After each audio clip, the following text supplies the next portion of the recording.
And right now, a second proclamation about the king's ascension to the throne is being announced publicly as thousands of people line the streets there in London, hoping to get another glimpse of the new king who is expected to make his appearance very soon. And of course, centuries ago, this is how people learned there was a new king. They would hear the proclamation, and then, of course, word of mouth would spread throughout the country.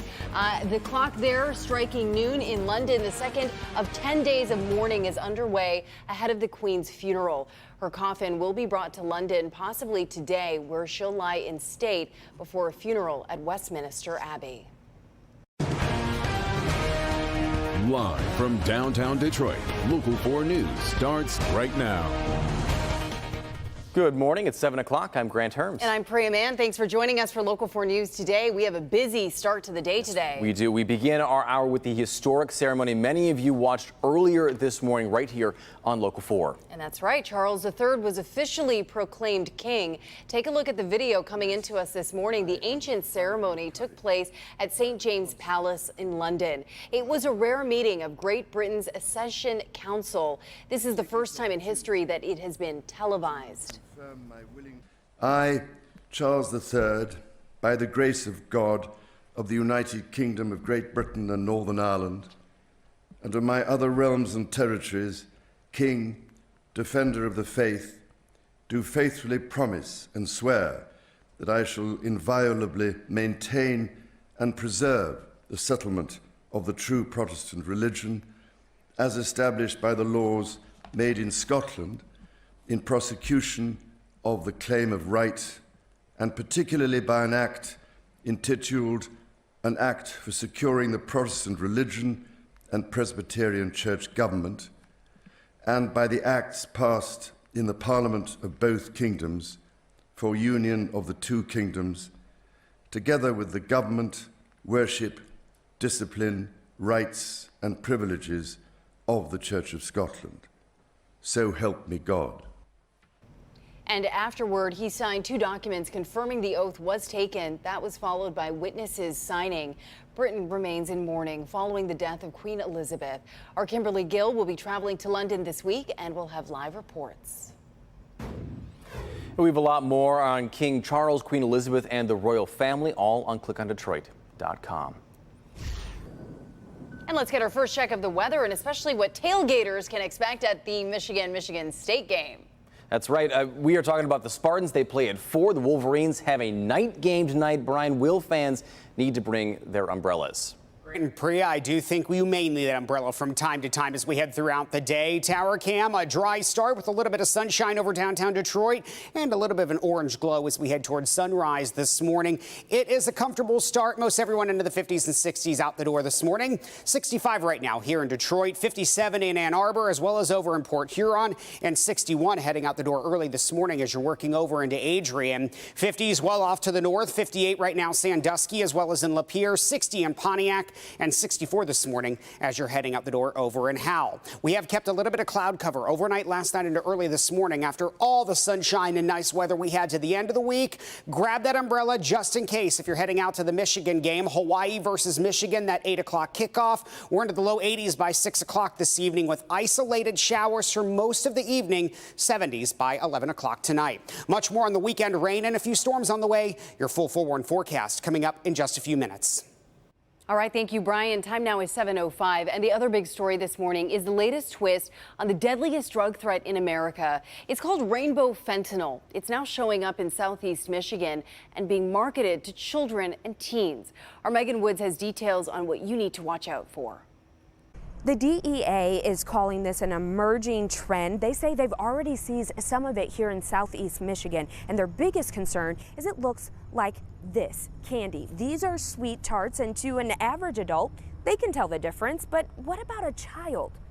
This 1 gram, and we pour it out and say that if this were fentanyl, this amount of fentanyl is enough to kill 500 people. Fentanyl is a synthetic opioid that the DEA says is 50 times more potent than heroin. Then there's rainbow fentanyl. It's a deliberate effort by drug traffickers to drive addiction amongst kids and young adults. For organizations like the Youth Connection in Detroit that focuses on substance use prevention, the colorful powder and pills are a nightmare. When I get rainbow fentanyl that looks like sidewalk chalk or looks like candy, what's the first thing a baby does? You know, pick up anything, where's it go? Boom, right to the mouth. The DEA Detroit field office says since August 2022, rainbow fentanyl has been seized in 21 states, including here in Michigan. They want to warn parents, but also encourage them to talk to their children. This is all demographics, socioeconomics, geography. You know, this is all of our problems, and we should be working on a solution. And I think the education is a part of that solution. The Youth Connection says, according to data, that serious conversation may need to happen sooner than you think. What we found was kids as young as 9 years old are being exposed to drugs. The Youth Connection has Narcan training for children as young as 14 years old because, again, they know that these children will be exposed at a young age, and they hope that they can help save lives. And for more information on this trend and how to talk to your children, visit clickondetroit.com. In Detroit, I'm Megan Woods, Local 4. A man wanted on a felony warrant for allegedly sexually assaulting a 9-year-old boy is now in custody. The U.S. Marshals have arrested 28-year-old Christopher Mancines in Milan. The assault allegedly happened in April when Mancines volunteered with to be a mentor at Big Brothers and Big Sisters of America. This morning, he's being held in the Washtenaw County Jail. The state election board in Michigan voted Friday to put a voting rights initiative on the November ballot. Two key parts of the measure would require state-funded absentee ballot drop boxes and 9 days of early in-person voting. The other big move by the state election board, of course, was abortion. Yeah, that's right. And it was putting abortion rights on the proposal on the November ballot. The decision came one day after an order from the state Supreme Court.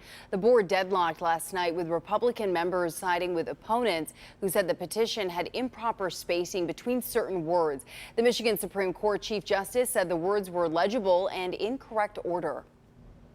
Now to the latest on the strike at Eastern Michigan University. A judge has set a hearing for next week to decide whether to order teachers back to the classroom.